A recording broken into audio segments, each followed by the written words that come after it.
Η μέντα είναι πολυετής πόα ύψους 20-80 εκατοστά, με πράσινα, οδοντοτά, εύωσμα φύλλα και μικρά ροζ άνθη. Η ανθοφορία και συγκομιδή γίνονται από τον Ιούλιο έως τον Αύγουστο. Το επιστημονικό όνομα του φυτού είναι Mentha piperita, που στα ελληνικά μεταφράζεται μέντα ή πιπερώδης. Όσο για τη λαϊκή ονομασία του φυτού είναι δυόσμος. Η επιστημονική ονομασία του δυόσμου είναι Mentha spicata ή μήνθη σταχιώδης στα ελληνικά. Στα βιβλία βοτανολογίας, η μέντα και ο δυόσμος αναφέρονται χωριστά. Στην πραγματικότητα όμως είναι δύο αρωματικά φυτά που ανήκουν στην ίδια πολυμελή οικογένεια που είναι αυτή των χιλανθών και έχουν τις ίδιες πάνω κάτω ιδιότητες.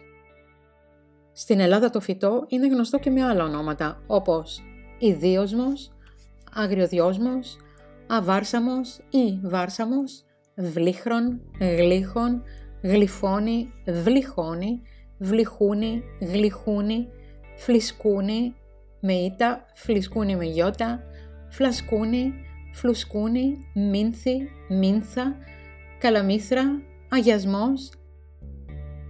Το όνομα μέντα προέρχεται από το λατινικό μέντα, το οποίο με τη σειρά του προέρχεται από το αρχαιοελληνικό μήνθη. Σύμφωνα με τη μυθολογία, η Μήνθη ήταν νύμφη του υποχθόνιου κόσμου που ο Άδης επιζήτησε να κάνει ιερωμένη του. Η Δήμητρα, η κατάλληλος συγγραφής η Περσεφόνη, την καταδίωξε την Μήνθη και την ποδοπάτησε. Άλλοι πάλι λένε πως την κατακρεούργησε. Κατά τη διάρκεια του μαρτυρίου της, ο Άδης ούτε που κινήθηκε να τη βοηθήσει. Περιορίστηκε να τη μεταμορφώσει σε ένα φυτό που ξαφνικά φύτρωσε για πρώτη φορά στο βουνό Μήνθη της Τριφυλίας. Αυτή είναι λοιπόν η γνωστή μέντα, αφιερωμένη από τότε στον θεό του σκοταδιού. Για τους αρχαίους Έλληνες, ο δυόσμος ήταν ισχυρό αναζωογονητικό του μυαλού και το αφέψιμά του χρησιμοποιούταν κατά των πονοκεφάλων.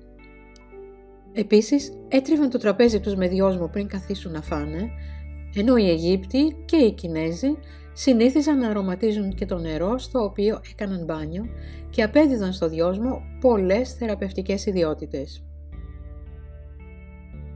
Για τους αρχαίους Αιγύπτιους, τους αρχαίους Έλληνες και τους Ρωμαίους, ο δυόσμος ήταν ένα σπουδαίο αρωματικό φυτό. Ο Διοσκουρίδης, ο Ιπποκράτης και ο Πλίνιος έκαναν συχνές αναφορές στο φυτό, τονίζοντας τη μεγάλη φαρμακευτική του αξία και το υπέροχο άρωμα. Για αιώνες τώρα, οι Άραβες πίνουν το τσάι δυόσμου ή μέντας σαν διαγερτικό της σεξουαλικής τους ικανότητας.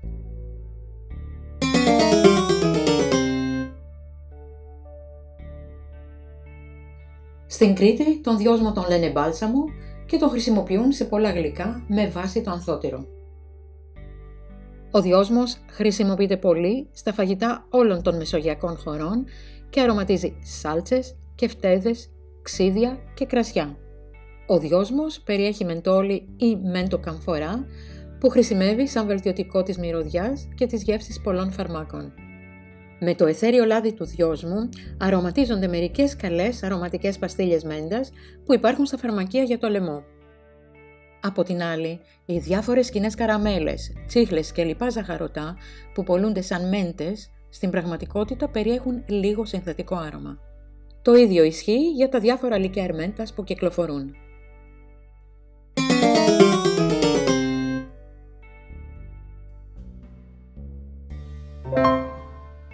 Για να καταπραίνετε τους πόνους, τοποθετήστε μία δέσμη μέντας σε ένα κομμάτι πανί και ρίξτε το στο νερό του μπάνιου σας. Για να ανακουφίσετε τα πόδια που υποφέρουν, μουλιάστε τα σε λεκάνη με ζεστό τσάι μέντας.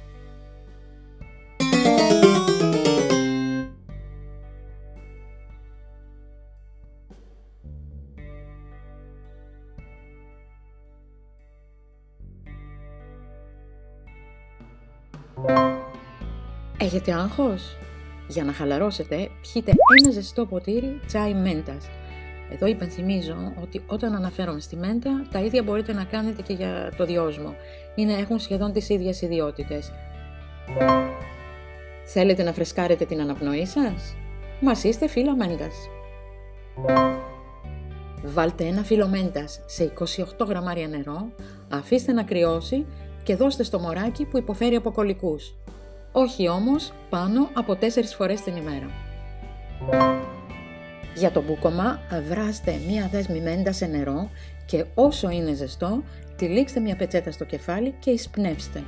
Με αυτόν τον τρόπο θα απελευθερωθούν, καθαρίσουν τα ιγμόρια.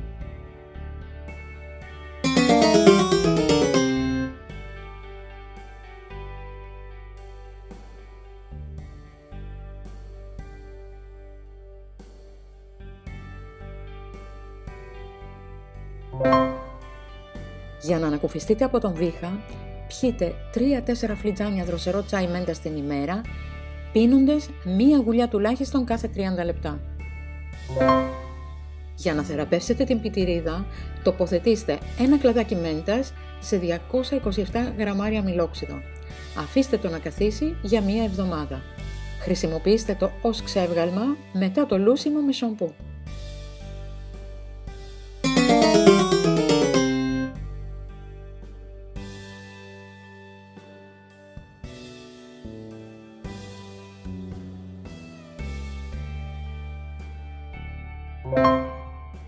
Για να ανακουφιστείτε από τον μετεωρισμό, μασίστε φύλλα μέντας.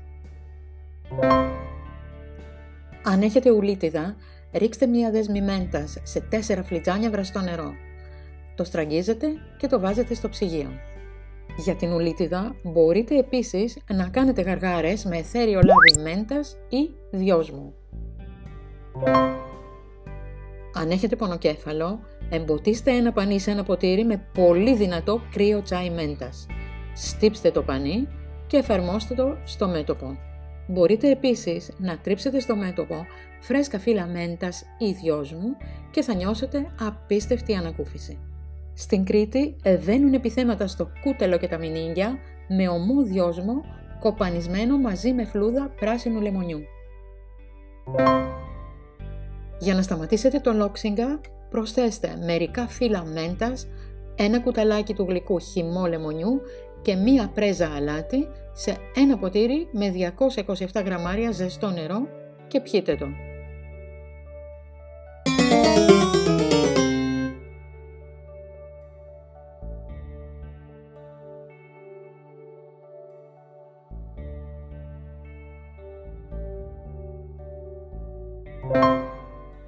Αν υποφέρετε από αϊπνίες, πίνετε ένα ζεστό τσάι μέντας πριν πάτε για ύπνο. Αν είστε κακοδιάθετοι, μουλιάστε ένα πανί σε ένα ποτήρι με ζεστό τσάι μέντας. Καλύψτε με το πανί το στόμα και τη μύτη και κάντε εισπνοές. Θα νιώσετε πολύ καλύτερα. Αν σας πιάσει η αναγούλα και τάση για εμετό, υγράνετε ένα πανί μέσα σε ένα ποτήρι με καυτό τσάι μέντας και καλύψτε με αυτό το πανί τη μύτη και το στόμα και εισπνεύστε. Κάντε δηλαδή ό,τι θα κάνετε αν είσαστε κακοδιάθετοι. Για να ανακουφιστείτε από το ηλιακό έγκαυμα και να δροσιστεί το δέρμα, υγράνετε μπαλίτσες βαμβακιού σε κρύο τσάι μέντας και απλώστε στην περιοχή που έχει καεί. Αντικαταστήστε τη συνηθισμένη σας λοσιόν με έγχυμα δυόσμου.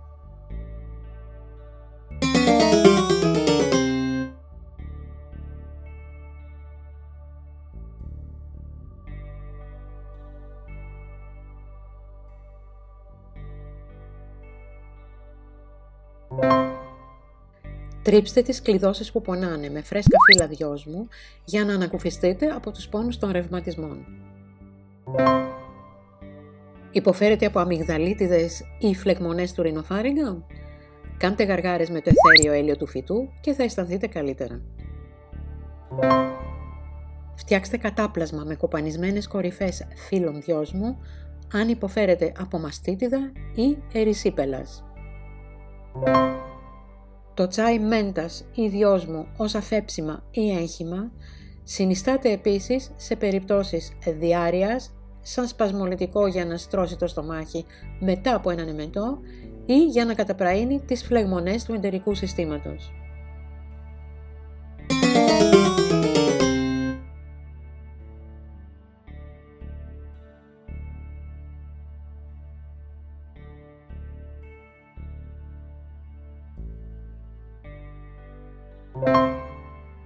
Το τσάι δυόσμου ή μέντας θα σας ανακουφίσει αν υποφέρετε από πόνους περίοδου. Η μέντα είναι ένα φυσικό αφροδισιακό. Διαγείρει την κυκλοφορία του αίματος και αυξάνει τη θερμοκρασία του σώματος. Λέγεται ότι ο Αριστοτέλης είχε συμβουλεύσει τον Μέγα Αλέξανδρο να μην αφήνει τους στρατιώτες του να πίνουν τσάι μέντας πριν από τη μάχη για να αποφεύγουν την ερωτική διέγερση και την επακόλουθη απώλεια των δυνάμεών τους. Πίνετε 1 με 2 φλιτζάνια ημερησίως και όχι περισσότερο από 2 μήνες. Αν κάνετε ομοιοπαθητική, αποφύγετε τη μέντα. Τα φύλλα της μέντας καταπραίνουν τους πόνους των δοντιών.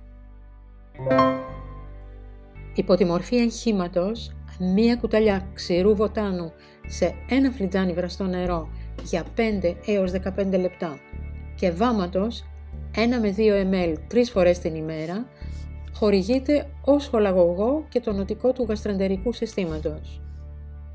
Τονώνουν τη λειτουργία του σηκωτιού και φέρνουν άφθονη διούρηση, γι' αυτό κάνουν καλό και σε κολικούς του νεφρού.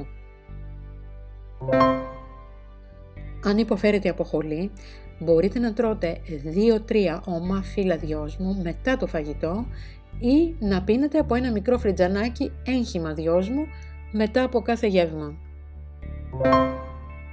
Λένε πως αν σας δαγκώσει λυσασμένος σκύλος ή σας τσιμπήσει μέλισσα ή σφίγγα, θα πρέπει να κοπανίσετε δυόσμο με αλάτι και να τα τοποθετήσετε πάνω στα δαγκώματα ή τα τσιμπήματα. Για να μην έχετε μυρμήγκια σε σιρτάρια και ντουλάπια, βάλτε μέσα φύλλα μέντας.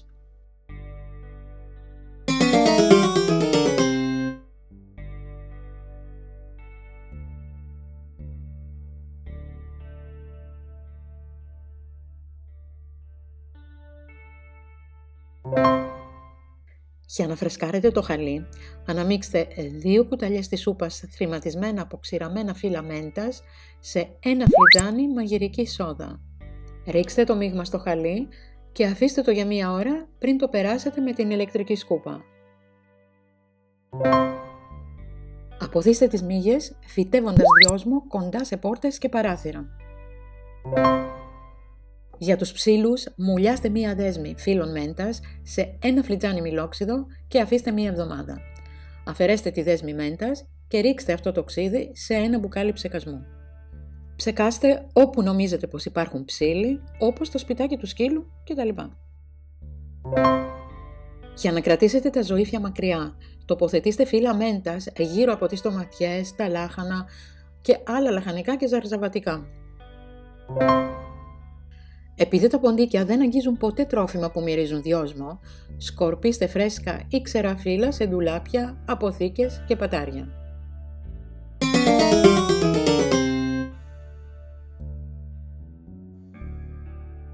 Αν δεν έχετε δυόσμο ή μέντα σε γλάστρα ή στον κήπο, μπορείτε να προμηθευτείτε σε φρέσκια ή αποξηραμένη μορφή στα σούπερ μάρκετ και στα καταστήματα μπαχαρικών.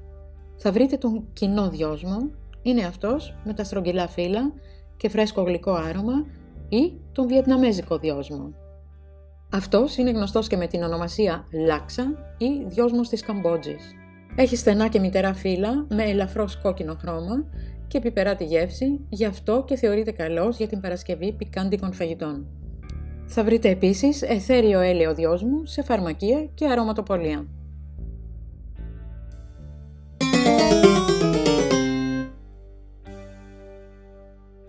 Όταν αγοράζετε φρέσκο δυόσμο, πρέπει να προσέχετε τα φύλλα του να έχουν έντομο χρώμα και από τις 2 πλευρές και το κοτσάνι του να είναι ευθύ και συμπαγές. Ο φρέσκος δυόσμος διατηρείται σε κλειστή πλαστική σακούλα στο ψυγείο. Ο δυόσμος χάνει μέρος από το άρωμά του όταν κόβεται με το μαχαίρι, ενώ αποδίδει το μέγιστο του αρώματός του όταν κόβεται με τα χέρια. Αν χρειαστεί να ψιλοκόψετε φύλλα δυόσμου και πρέπει αναγκαστικά να το κάνετε με το μαχαίρι, πασπαλίστε τον με 1-2 πρέζες ζάχαρη, γιατί με αυτόν τον τρόπο ενισχύεται το άρωμά του. Για σωστό και αρωματικό αποτέλεσμα στο φαγητό, προσθέστε τον λίγο πριν το τέλος του μαγειρέματος. Αν φυτέψετε στη γλάστρα ή τον κήπο σας δυόσμο, φροντίστε να τον μαζέψετε πριν ανθίσει το φυτό. Θυμίζω να κάνεις εγγραφή, να κάνεις κλικ στο καμπανάκι για να μας λαβαίνεις άμεσα και αν θέλεις, μας δίνεις και ένα like. Αν θέλετε να δείτε κι άλλα κόλπα και χρήσιμες πληροφορίες σε διάφορα θέματα, επισκεφτείτε τον ιστότοπό μας που είναι το Mea Culpa. Εκεί σίγουρα θα βρείτε κάτι που σας ενδιαφέρει, αφού υπάρχουν ενότητες για την υγεία, το σπίτι, το κήπο, τη μαγειρική, τα μαστορέματα, τη ζαχαροπλαστική, τη διακόσμηση, τις κατασκευές και πολλά άλλα. Τελειώνοντας, αφού σας ευχαριστήσω που είδατε αυτό το βίντεο, να σας θυμίσω να κάνετε εγγραφή όσοι δεν το έχετε ήδη κάνει και να κάνετε κλικ στο καμπανάκι που βρίσκεται κάτω ακριβώς από αυτό το βίντεο για να λαβαίνετε άμεσα κάθε καινούριο βίντεο.